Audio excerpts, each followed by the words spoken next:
Bonjour à tous, avant de commencer l'épisode, je voulais vous parler de l'UFDI, l'Union francophone des décorateurs et architectes d'intérieur, parce que ça peut vous intéresser.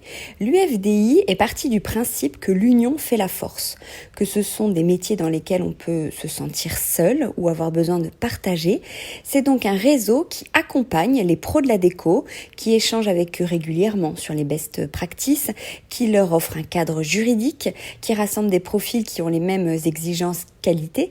Donc si vous êtes un pro de la déco, ça peut être sympa de rejoindre l'UFDI qui fait tout pour valoriser votre profession. Et à l'inverse, si vous êtes plutôt un client, que vous cherchez quelqu'un, travailler avec un membre de l'UFDI, c'est l'assurance d'être accompagné par un spécialiste compétent et reconnu, un vrai partenaire de confiance comme on dit. Et ce, quel que soit le projet, coaching déco, rénovation de maisons, appartements, bureaux, commerces, hôtels, collectivités, etc. C'est vraiment une excellente initiative qui pourrait vous plaire, donc je voulais vous partager l'info et bien sûr les remercier de soutenir Décodeur. Allez, c'est parti pour l'épisode.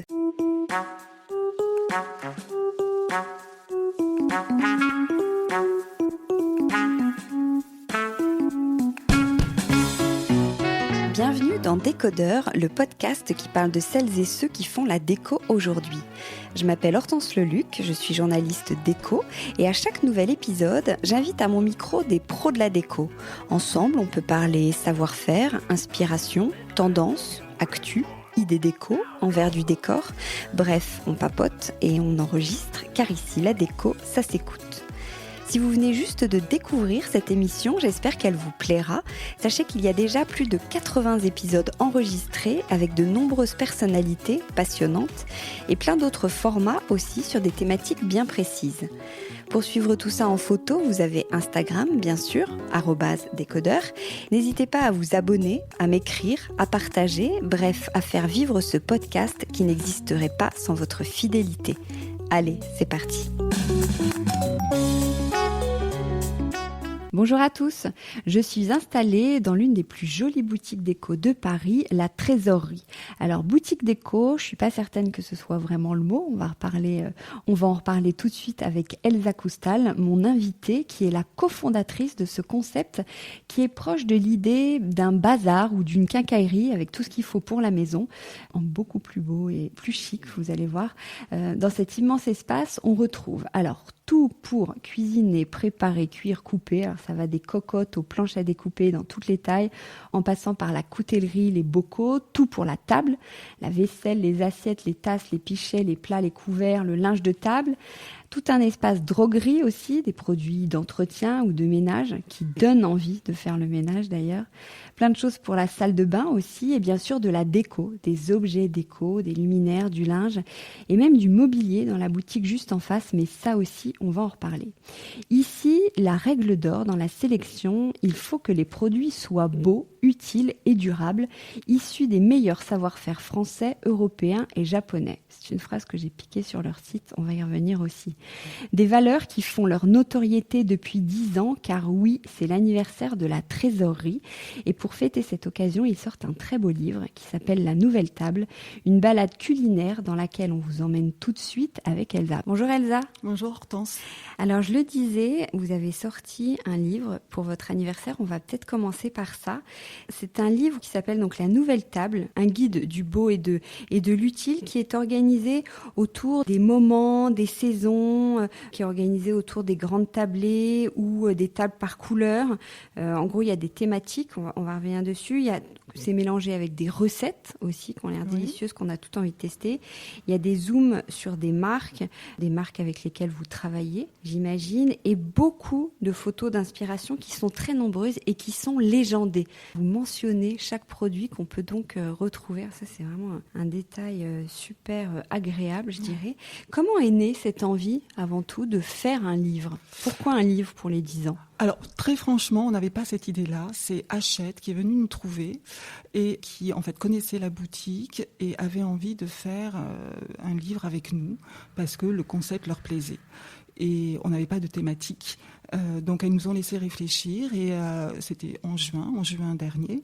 Enfin non, pardon, il y a un an déjà, en juin 2023. Et donc on a réfléchi un peu tout l'été. À la fin de l'été, on s'est dit avec Denis, oui, ce serait pas mal de faire un livre autour de la table parce que c'est quand même un de nos secteurs qui marche le mieux. C'est par là qu'on a démarré. Donc on a décidé de faire quelque chose autour de l'art de la table. Ouais, on va pareil en reparler tout à l'heure sur toute l'histoire de la trésorerie, mais juste quand même, on peut le dire dès le début, tu es la cofondatrice, tu viens de parler de Denis, vous êtes 3. Voilà, on est 3 fondateurs. Donc il y a Lino, qui est Lino Lando, qui est dans le magasin, qui s'occupe de la vie du magasin avec les équipes, mais aussi qui est en contact direct avec les clients professionnels également. Denis, qui est donc en fait mon mari, et qui lui s'occupe vraiment de toute la, comment dire, de tout le marketing, de tout ce qui est très très en amont de la boutique, qui a une formation qui est plus financière, qui est marketing, donc qui a une vision plus à long terme des choses, et moi qui suis de formation styliste, qui a un œil un peu plus produit. Voilà. Et si j'en reviens au livre, l'idée, c'est un peu de bousculer les codes de l'art de vivre à la française. Comment on bouscule des codes ? Alors, les codes de l'art de vivre à la française, ils sont quand même un petit peu ancrés en nous tous. Voilà, on sait comment placer des couverts, comment placer les verres. Enfin, il y a tout un code, une hiérarchie de placement. Et en fait, ce qu'on aime, nous, à la trésorerie, c'est de se défaire de tout cela. Et surtout, ne pas suivre à la lettre. Donc, on va s'inspirer des bistrots, on va s'inspirer des trattorias, on va s'inspirer de plein de choses, de plein d'endroits où on a pu voir des tables dressées. Et en fait, on va se réapproprier ces codes pour vraiment les faire comme nous, on a envie. Donc, il y a une grande, grande liberté de mettre la table, de cette mise à table de notre part. On peut faire une jolie table sans mettre 4 assiettes les unes en face des autres, etc. C'est ça ? Oui, bien sûr. Et puis même, on peut mettre des formats d'assiettes vraiment différents. On voit que la cuisine évolue énormément. On voit dans les restaurants parfois des toutes petites assiettes avec juste peut-être une cuillère. Ou en tout cas, on se démarque de ces règles pour vraiment recréer des tables parce qu'en fait, tout évolue. La façon de recevoir change, la façon de mettre la table, bien évidemment, change, parce que la nourriture change, parce qu'on va puiser dans d'autres cultures pour les recettes. Donc tout ça fait qu'on change un peu nos habitudes et les codes de l'art de vivre à la française, c'est plus trop quelque chose d'actuel ou à généraliser. Ouais. Qu'est-ce qui est un peu ringard à tes yeux et qu'on devrait arrêter de faire si on ne sait pas trop, tu vois ? Peut-être c'est ça, c'est ne pas suivre à la lettre voilà cette façon de mettre la table qui est un petit peu ancienne, un petit peu désuète. On va pas mettre 3 verres à table, on va peut-être pas mettre non plus tous les couverts les uns derrière les autres. C'est des choses que l'on peut voir dans des grands restaurants où il y a une espèce de tradition qui veut être vraiment marquée, mais chez soi on joue vraiment la décontraction, beaucoup plus décontracté. Donc c'est peut-être ça de s'affranchir en fait de ces règles pour faire quelque chose de plus simple. Et qui nous ressemble en fait, si on a envie de mettre, en fait c'est ça, il faut se laisser porter par nos envies. Il faut complètement se laisser porter par nos envies et c'est ça qui fait la richesse d'une jolie table aussi, c'est justement apporter sa personnalité. Il faut surtout pas calquer des choses qu'on a pu voir, on peut le faire, mais il faut y mettre aussi de sa personnalité, de sa liberté, de sa folie, de ses envies sur le moment. Non, il faut vraiment que la table c'est un jeu, c'est un terrain de jeu qui peut être formidable, donc il faut vraiment s'amuser. Mais alors comment on s'y prend ? Je pense qu'il y a pas mal d'auditrices qui vont être un peu suspendues à cette question. Comment on dresse une jolie table ? Ça part de quoi ? On reçoit, mettons, 8 personnes un samedi soir, on se dit tiens, j'ai envie de faire une jolie table. Qu'est-ce qu'on doit faire ? Alors, moi, je dirais que le point de départ, en fait, c'est ce qu'on va faire à manger. Moi, je fais plutôt une cuisine de saison, donc la table, elle va être aussi de saison. C'est-à-dire qu'il va y avoir un fil conducteur de couleurs qui va être les couleurs de la saison dans laquelle on est. Par exemple, là, on est tout début de l'automne, on va plus, enfin moi je vais davantage puiser dans des coloris d'oranger, mais ça peut être aussi des prunes, des figues, tout ça mélangé, des verts également. Et voilà, donc ça c'est notre fil conducteur couleur. Ensuite, on vient avec des assiettes qui sont plutôt mat. Moi, je préfère le mat au brillant. Je trouve qu'il y a quelque chose de plus élégant. Et également, il y a le choix des verres. Je trouve que c'est très intéressant, le choix des verres, parce que ça peut être un accessoire assez étonnant. Si on a des verres vintage, par exemple, on peut mélanger des verres à pied vintage sur l'ensemble de la table. Et également, il y a quelque chose aussi que j'aime bien, c'est au niveau du textile, ramener des serviettes et jouer avec le nouage des serviettes. On peut même les draper, on peut les mettre dans les verres, on peut les nouer différemment sur chacune des assiettes pour créer aussi une table un peu particulière. Donc en fait voilà, il y a ce fil conducteur couleur, il y a la notion, les verres qui viennent agrémenter la table, il y a les serviettes, il y a bien sûr les couverts qu'on va choisir peut-être pas trop brillants, mais c'est tout un ensemble de choses et une touche extrêmement importante qui est un peu la touche finale, c'est ce qu'on va apporter comme décoration florale ou végétale, parce qu'on n'est pas obligé de mettre des fleurs absolument. Là aussi tout dépend des saisons. L'automne est merveilleuse pour mettre des branchages au coloris, feuilles mortes, mais ça peut être aussi en plein hiver, on peut mettre des fougères, on peut glaner plein de choses, ça peut être des centres de table aussi faits avec des choses qu'on glane dans la nature, et puis on peut bien sûr aller chez son fleuriste et acheter de très très jolies fleurs, on peut mettre ça dans des soliflores. En tout cas, la partie végétale, décoration florale et végétale est très importante.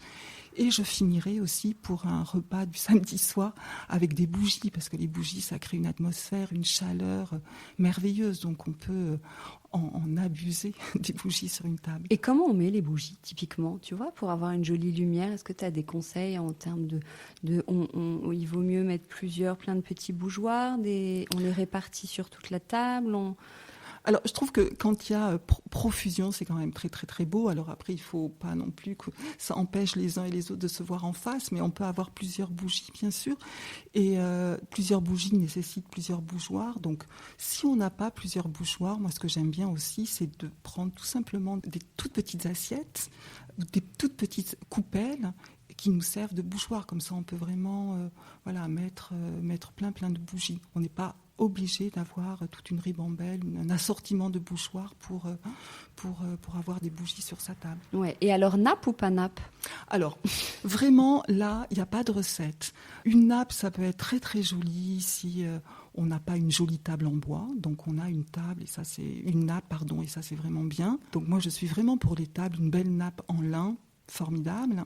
Si on a une très belle table en bois, une table de fer, même une table un peu scandinave, un bois clair, qu'on n'a pas peur d'abîmer, on peut vraiment y aller. Et ce que j'aime bien, c'est quand même sur une table, même si la table est en bois nu, c'est apporter des matières différentes. Donc c'est pour ça que la serviette, bien sûr en textile, sera très, très jolie à amener. Le verre, bien sûr, c'est encore une autre matière. Le grès ou la faïence de l'assiette, c'est parfait. Et à l'inverse, si on a une nappe, donc qui est quand même une part textile très importante sur la table, on peut ramener, je ne sais pas moi, une planche en bois sur laquelle on va mettre son pain directement sur la table parce que c'est joli.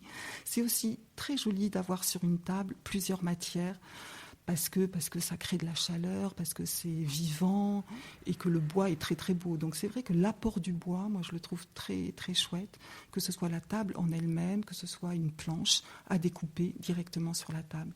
Et si on veut aussi mettre des sets de table, c'est aussi une autre option qui est très intéressante.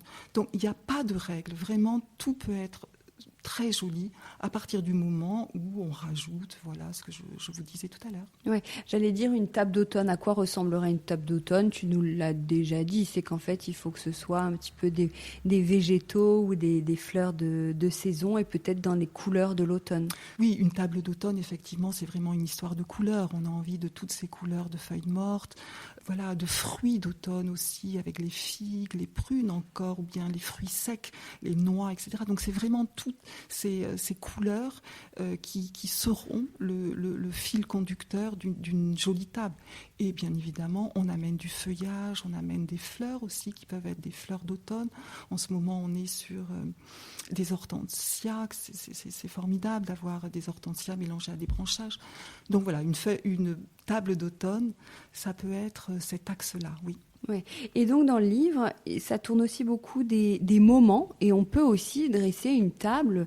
On n'est plus forcément à table. Les nouveaux codes, ça peut être aussi de dîner dans le canapé ou ailleurs.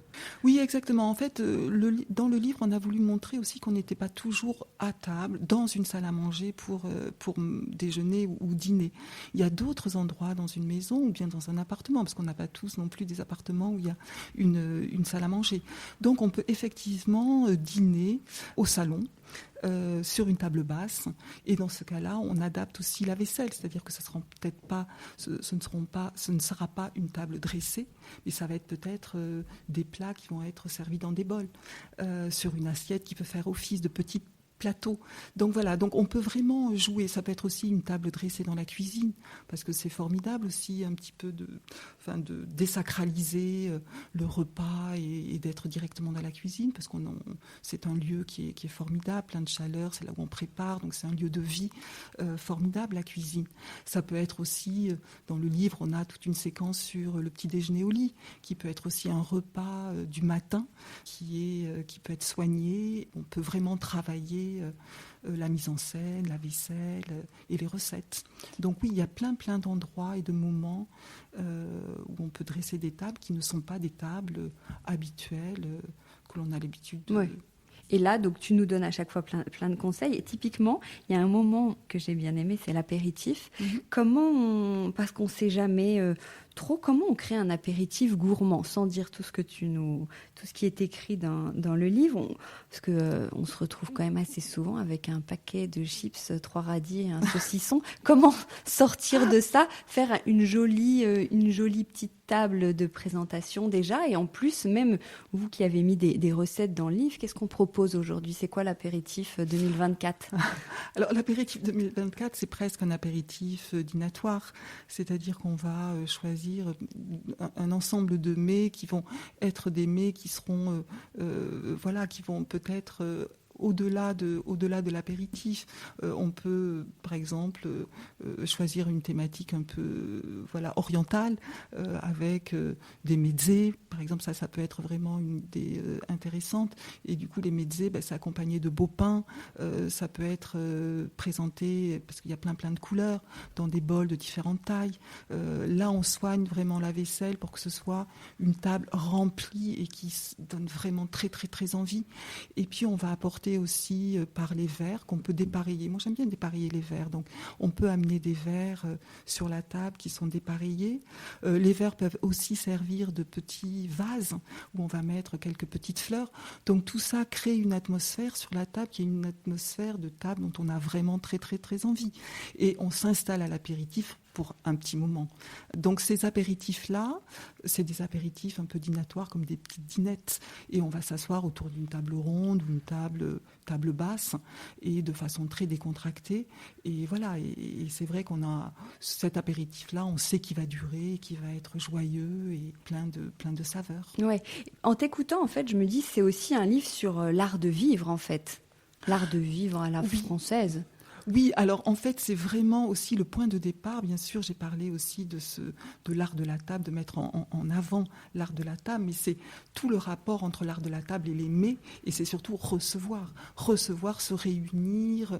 Là, c'est une histoire de convivialité, ce livre aussi. C'est recevoir ses amis, recevoir sa famille, recevoir en toute simplicité, mais recevoir dans la joie, de façon très, très chaleureuse. Oui, donc c'est un livre qui est vraiment sur l'idée de convivialité, de réunion, de joie autour de la cuisine, de la nourriture. Ouais. Juste, je reviens, tu as parlé plusieurs fois des bols. J'ai l'impression que c'est le grand retour du bol. On voit des bols partout ou des petits contenants comme des petits, je sais même pas comment ça s'appelle, tu vois, des... Alors en fait, c'est vrai que nous, on voit de plus en plus dans l'art de la table et on les choisit aussi. Puis il y a un engouement de la part de nos clients pour des bols, voire de très grands bols. Donc on a les tout petits bols qui sont des bols, oui, pour des dips, mais ça peut être pour des petites choses d'apéritif. Et ça peut être aussi vraiment des bols pour des plats. Et quand je disais aussi qu'on pouvait manger autour d'une table au salon, c'est tellement plus facile de mettre les aliments dans un grand bol plutôt que dans une assiette pour la facilité.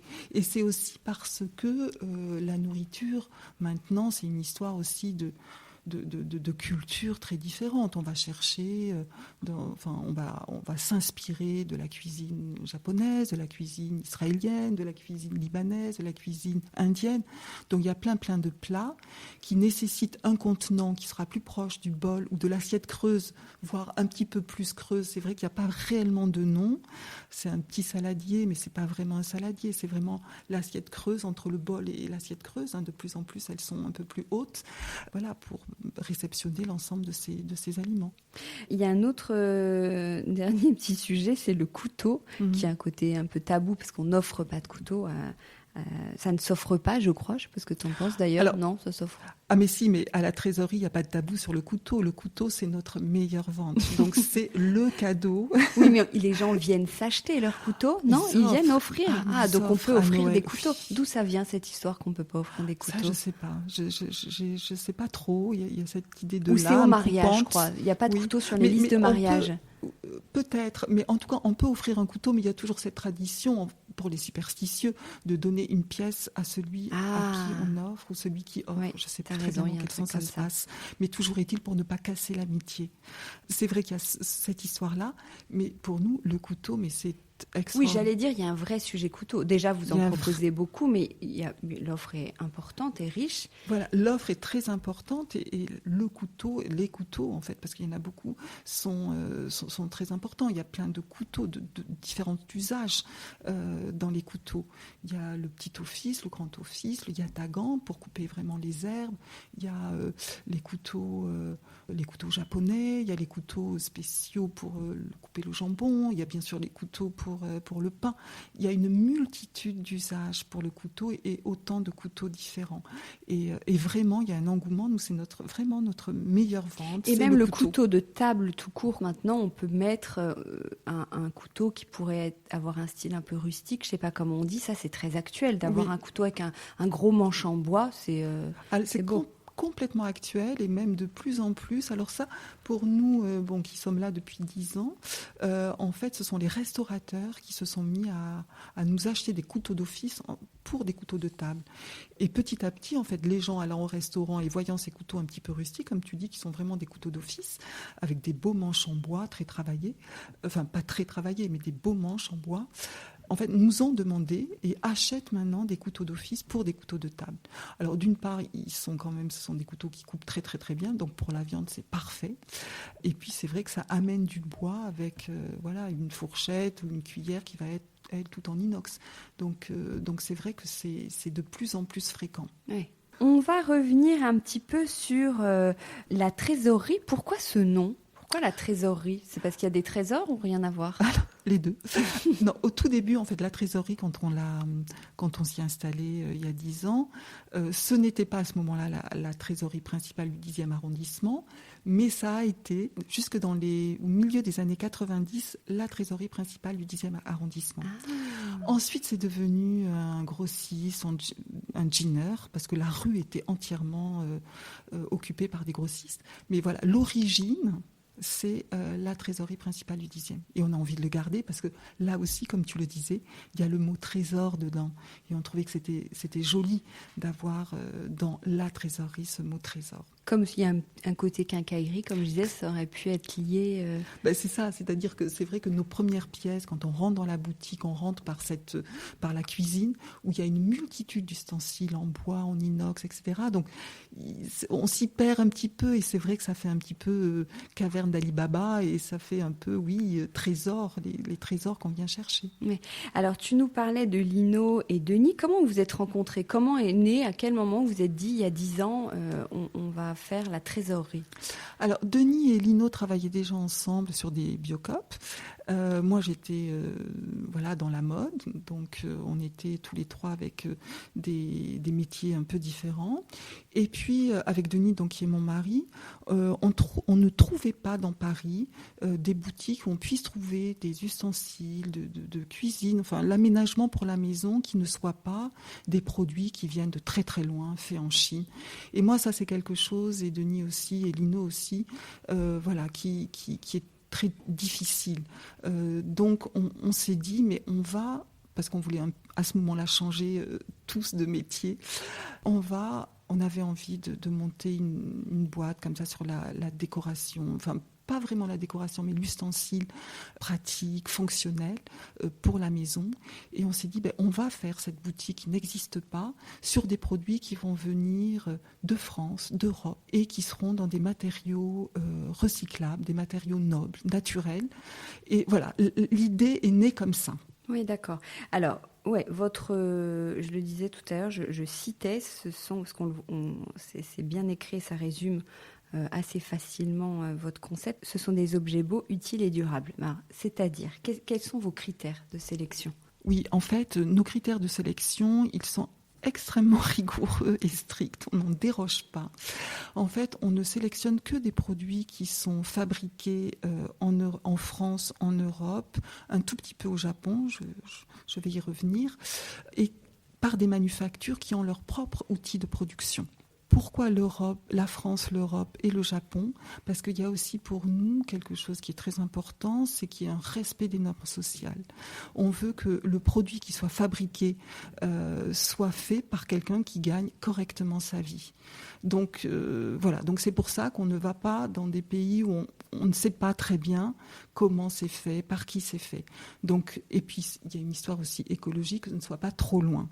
Donc France, Europe et Japon. Là, on déroge un petit peu sur la règle de l'éloignement, mais au niveau de normes sociales, c'est très bien. Le Japon, parce qu'on est amoureux du Japon, on aime le Japon pour tout ce que ça représente, l'art de vivre, pour les objets, pour la façon dont c'est fait. Donc voilà, donc il y a un petit peu de Japon. Et tous les produits que l'on sélectionne sont faits donc par ces manufactures dont je vous parlais et qui ont des savoir-faire extraordinaires. Donc ce sont de beaux produits, ce sont des produits bien faits, des produits où il y a la main de l'artisan ou vraiment de la personne qui travaille dans les manufactures. Donc ça, c'est extrêmement important pour nous et on est très, très exigeants là-dessus.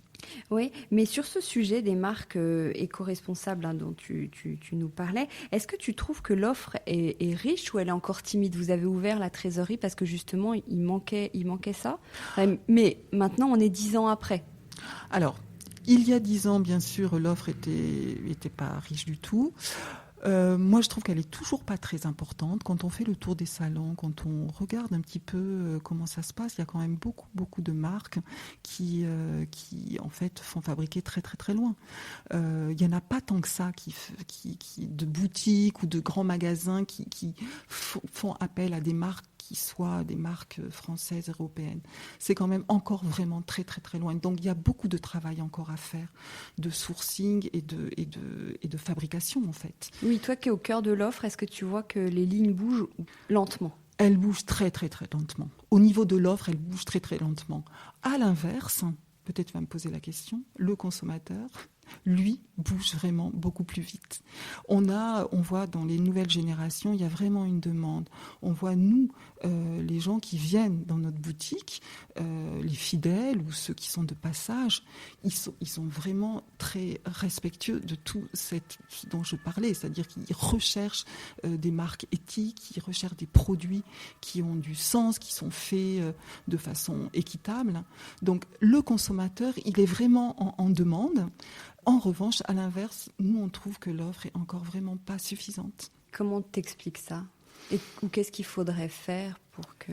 Alors, c'est vrai qu'on se rend compte, en fait, dans certains pays, ils ont beaucoup délocalisé pour avoir fait des expositions en essayant de trouver des manufactures, par exemple au Royaume-Uni, au Portugal, en Italie, en Espagne. On se rend compte que tous les pays ne sont pas équitables sur le plan de la production.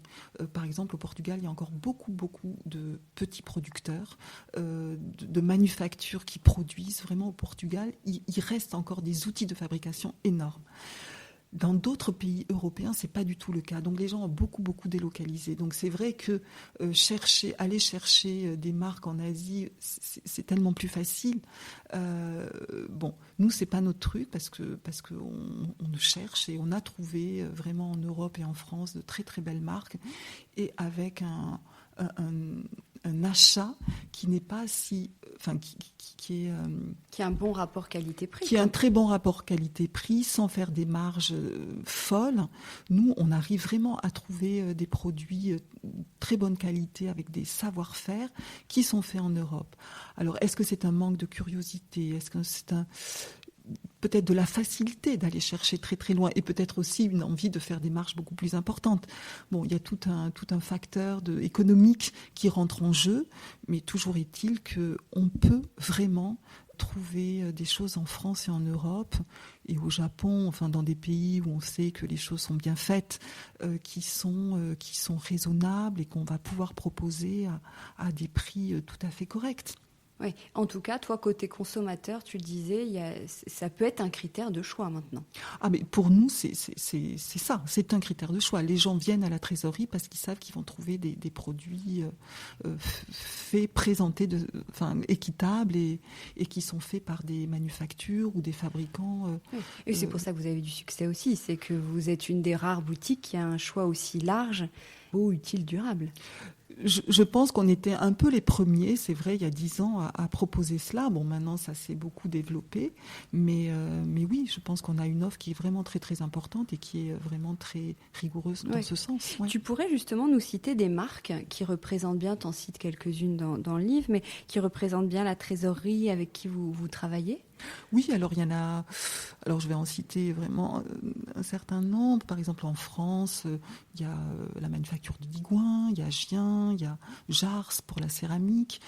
Pour la cuisine, on a Émile Henry, on a Christelle, qui sont des fabuleuses marques ou Révol, qui sont des manufactures extraordinaires. En textile, on a Charvet Éditions. Il y en a plein d'autres. Hein, vraiment, ça, ce sont des marques un peu traditionnelles. Il y a des marques aussi à l'étranger. Hein. Bon, je vais pas les citer, mais où il y a l'Ibeco, par exemple, en Belgique, qui fait du lin merveilleux. Donc ça, ce sont vraiment des marques avec lesquelles on travaille depuis le début, quasiment, hein, depuis 10 ans. Et bien d'autres encore. Et puis il y a des nouvelles marques. Alors le secteur le plus nouveau, où il y a vraiment des nouvelles marques qui émergent, c'est vraiment la partie cosmétique. Parce qu'en fait, l'outil de fabrication, il est simple. Donc on n'a pas besoin d'être dans un lieu très grand, avec beaucoup d'outils de fabrication, comme je le disais. Donc c'est assez simple. Donc là, il y a vraiment de toutes nouvelles marques très intéressantes qui émergent dans ce secteur-là. Concrètement, comment tu les repères, ces marques? Comment tu travailles? Alors, de différentes façons. Ça, c'est vrai que c'est toujours une question un peu, sur laquelle on ne se penche pas, mais comment on travaille. On fait bien sûr les salons, hein, pas uniquement Maison Objet. On va aussi, il y a des petits salons qui sont fort intéressants en Europe, en Irlande, en Suède. On y va très régulièrement. C'est aussi le réseau, hein, parce qu'à force de connaître bien nos fournisseurs, ils peuvent nous dire mais nous on a telle personne, des amis, hein, alors ils nous introduisent aussi de cette façon-là auprès d'autres fabricants. Ça peut être. Alors, ce qu'on a fait aussi depuis 10 ans, c'est quasiment tous les ans, on met à l'honneur un pays. On fait une exposition sur un pays. Donc, le premier, ça a été le Japon. Et à l'occasion de cette exposition, en fait, on est parti au Japon 2 fois, à 2 reprises, pour aller chercher des manufactures. Donc là, on découvre vraiment sur le terrain, dans le pays, on circule. Donc là, on était accompagné d'un ami japonais. On a fait ça aussi avec le Portugal. On a fait un partenariat avec Avida Portuguesa. Donc on a été introduits aussi de cette façon-là. Et nous, par nous-mêmes, en voyageant, on a découvert d'autres fournisseurs, d'autres fabricants. Donc voilà, ces expositions sont l'occasion de voyager et de découvrir des manufactures, des artisans, d'autres personnes qu'on ne voit pas sur les salons, parce que c'est vrai que le salon, il est ouvert à tous. Donc tout le monde est susceptible de découvrir, de prendre, de choisir les produits de certains fabricants. Donc là, ça nous permet aussi d'avoir des exclusivités, des choses un petit peu, comme je disais, des trésors qu'on va rapporter de voyage. Quand tu dis on, comment vous travaillez tous les trois? Quelle est la répartition des tâches? Alors, donc Lino, lui, il est plutôt dans la boutique, dans les boutiques. Oui, c'est ce que tu disais. Ouais, Ouais. il est vraiment au contact des clients. Il les connaît très très bien, les pros. Il travaille avec les restaurants en direct, avec les clients importants aussi qui sont en boutique, les privés. C'est lui aussi qui organise un petit peu la vie du magasin avec les équipes.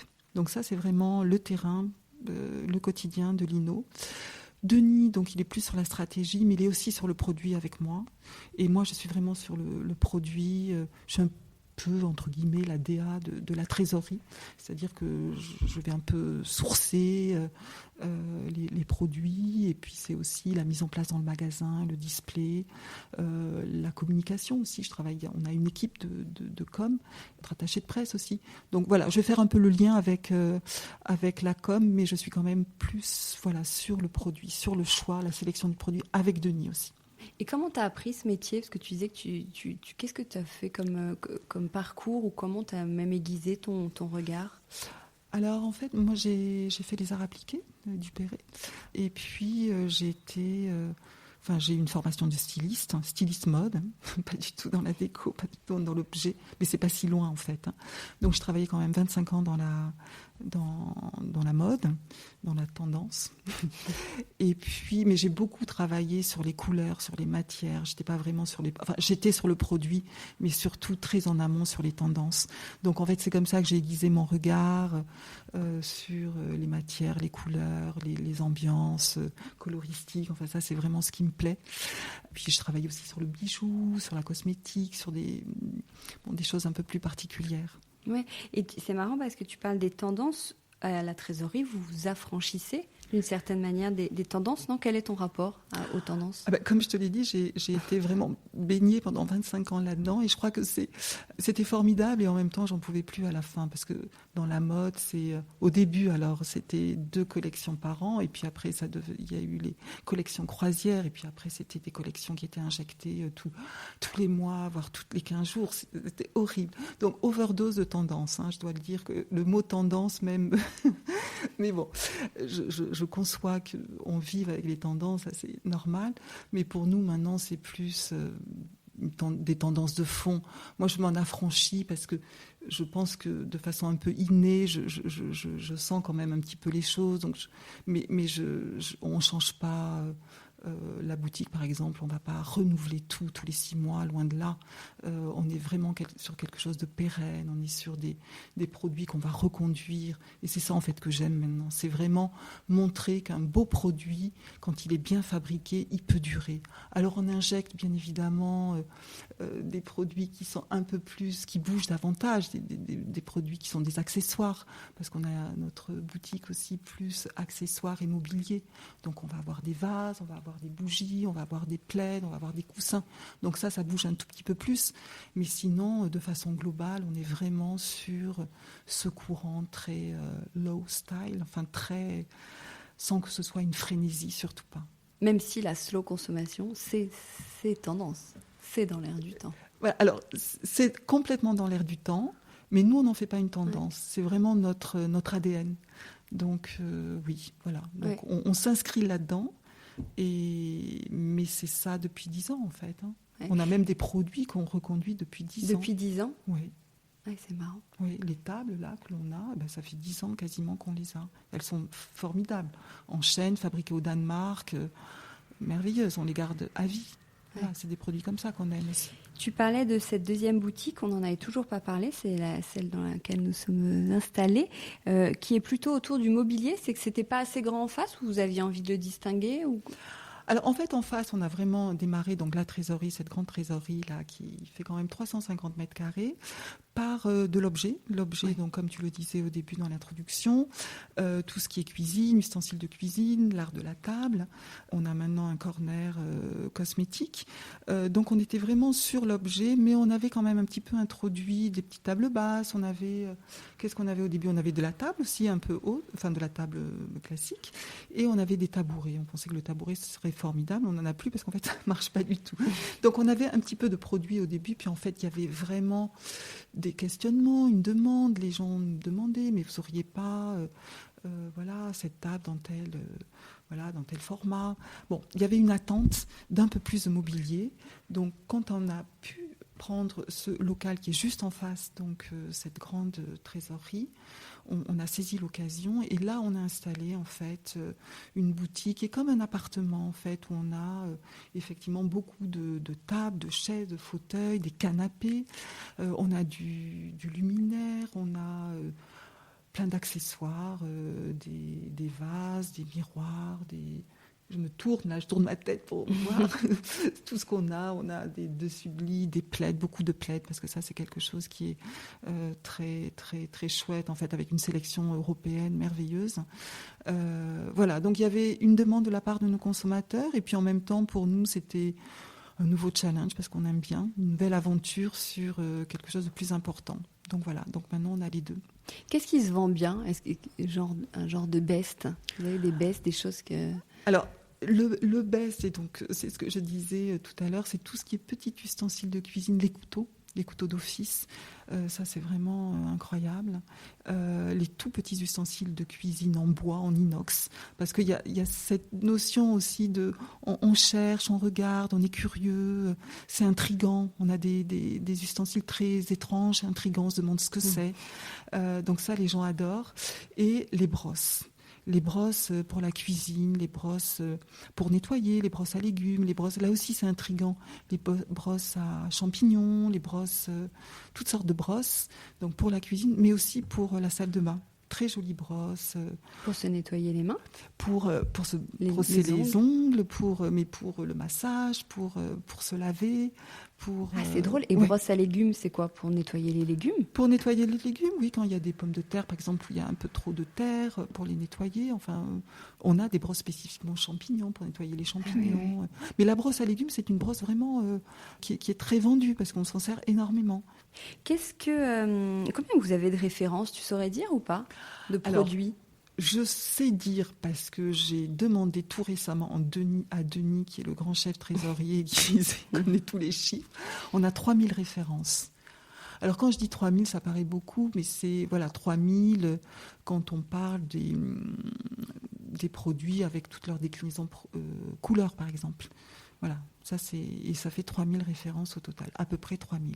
Ouais. Et comment va le marché, le business, entre guillemets, sans demander, on n'est pas un podcast sur l'entrepreneuriat et tout ça, mais comment va le monde de la déco, les consommateurs depuis quelques années? Alors, depuis quelques années, alors c'est difficile parce qu'avec le Covid, ça nous a un peu Est-ce que ça a perturbé. redistribué les cartes, le Covid, pour vous? Oui.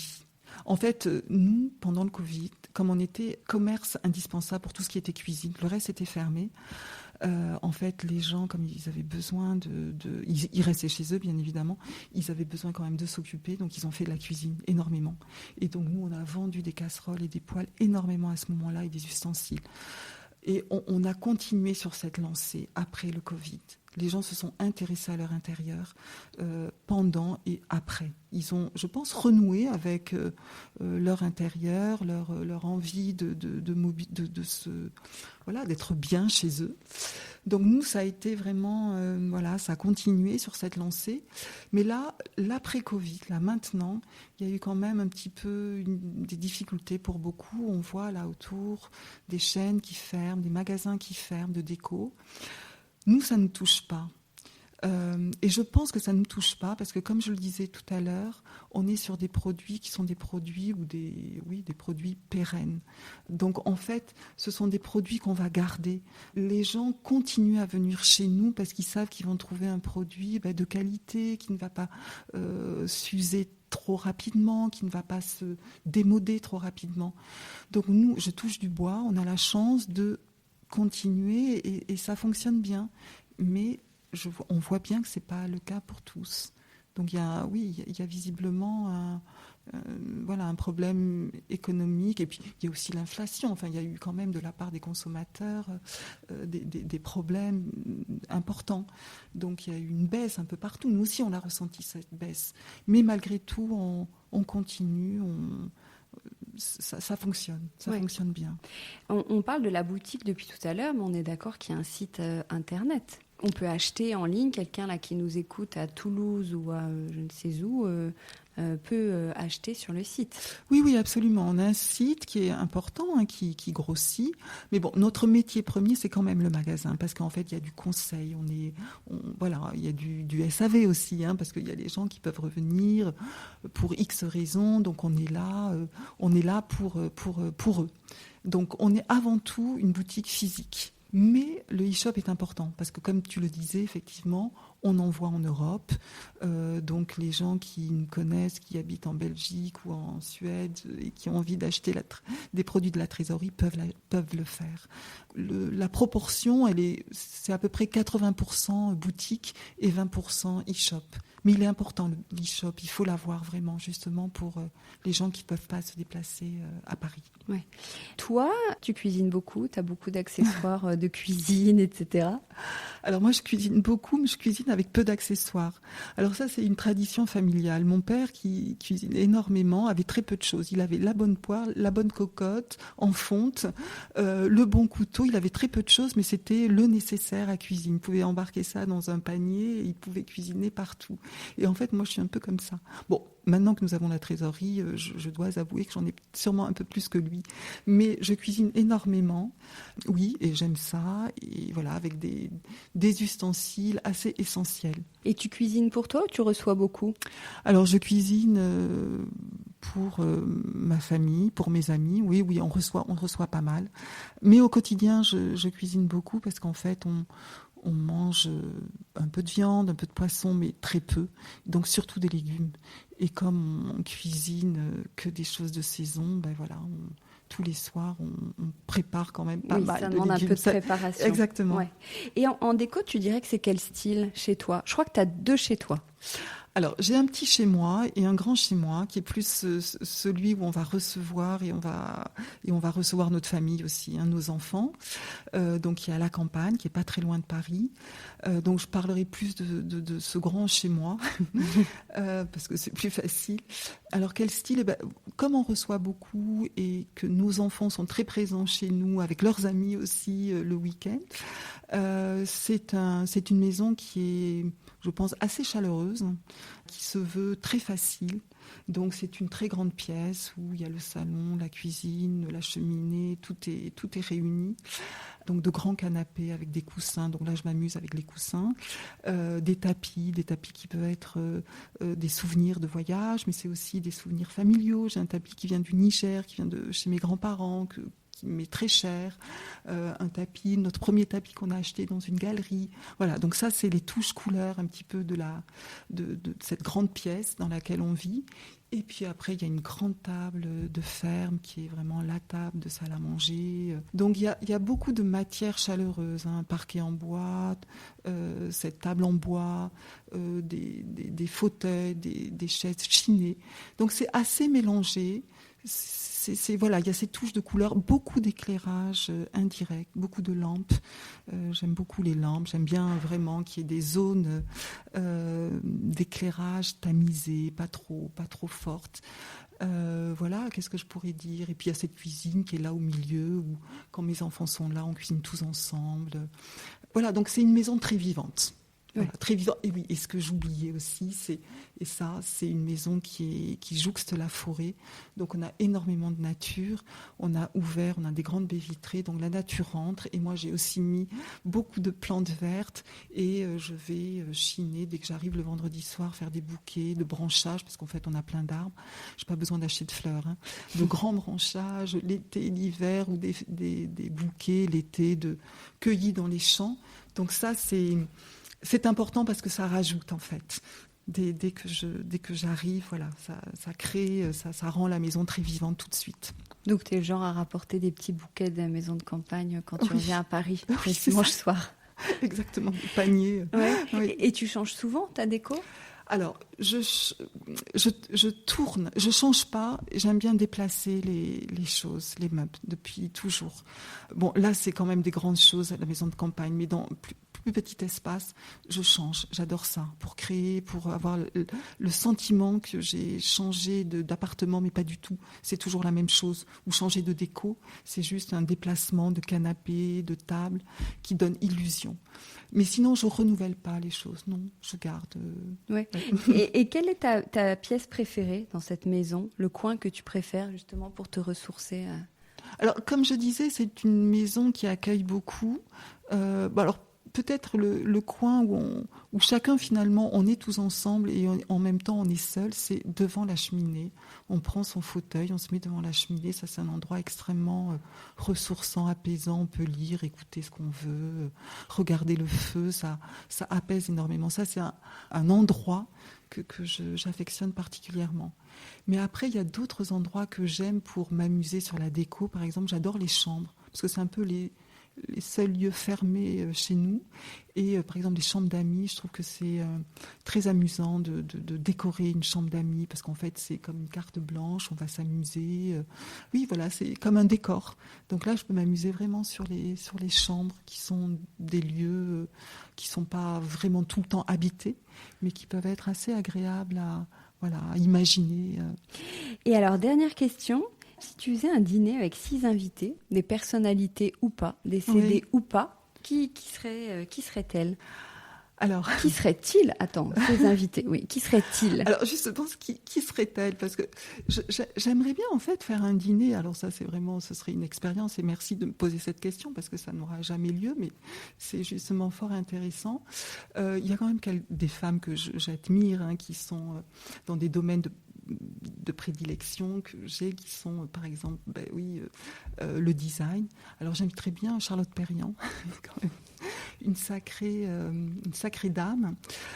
Elle est formidable comme designeuse, bien évidemment, j'adore, mais j'aime aussi tout son parcours, enfin, de sportive, de femme qui aime la nature, quand elle part dans les Alpes, en Haute-Savoie, qu'elle va à la rencontre aussi des paysans, des petits villages ruraux, et c'est là où elle a puisé aussi ses inspirations pour ses tabourets de traite.